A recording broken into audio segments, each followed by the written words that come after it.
और हो सके तो एक रसायन, जो रसायन है, एक रसायन और ले आइए अपने जीवन में, कृतज्ञता। पाया तेरे दर तो मैं रहमता हजारा, शुक्र गुजारा तेरा, शुक्र गुजारा। ये एक रसायन और ले आइए अपने जीवन में, इसका सेवन करिए, धन्यवाद दीजिए। मेहरबान साहेब मेरा मेहरबान। आप देखिए सुख की वर्षा हो जाएगी जीवन में, रोम रोम आनंद से भर जाएगा। कल मैं संध्या समय ऊपर टहल रहा था रात्रि को, तो मैं सोच रहा था कि धन संपत्ति एक व्यापारी, एक उद्योगपति भी अर्जित करता है, उसके बाद वो क्या करता है, बढ़िया घर बनाता है, विश्व के कोने कोने से लाकर सुंदर सामान उसे सजाता है, सब सुविधाएं जुटाता है। मैं आराम से रहूं, मेरा परिवार आराम से रहे। पर मैं देखता हूं वही साधन जब किसी साधु के हाथ में आता है, वो उससे यज्ञ करता है, भाव यज्ञ, प्रेम यज्ञ, सेवा का यज्ञ। बस भेद केवल इतना है, वहां स्वार्थ है, मैं आराम से रहूं, मेरा परिवार आराम से रहे। और साधु के मन में परमार्थ है, नानक नाम चढ़दी कला, तेरे पहाड़े सर्वत्र दा भला। वही साधन देखो कैसा निर्मल, कैसा उज्जवल फल देने वाला हो जाता है। किसी उद्योगपति के घर बनने में भी धन लगता है।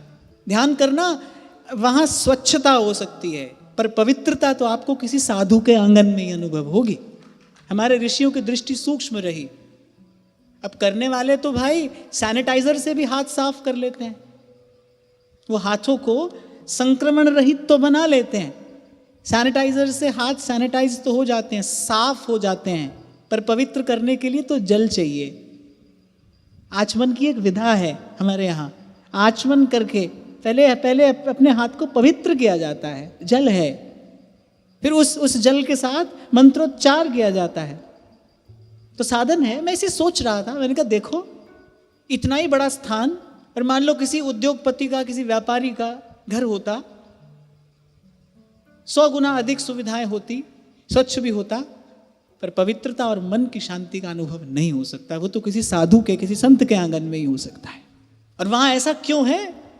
क्योंकि वो जो किया गया है वो स्वार्थ को दृष्टि में रखकर नहीं, परमार्थ को दृष्टि में रखकर किया गया। ये बात मैं किस लिए कह रहा हूं कि वो जो मन की शांति, वो जो पवित्रता, वो जो निर्मलता की अनुभूति वहां हो रही है, उसका कारण केवल एक ही है। क्योंकि उस सबके मूल में ये भाव नहीं है कि मुझे क्या मिले, उस सबके मूल में ये भाव है कि मैं क्या दे दूं, क्या दूं।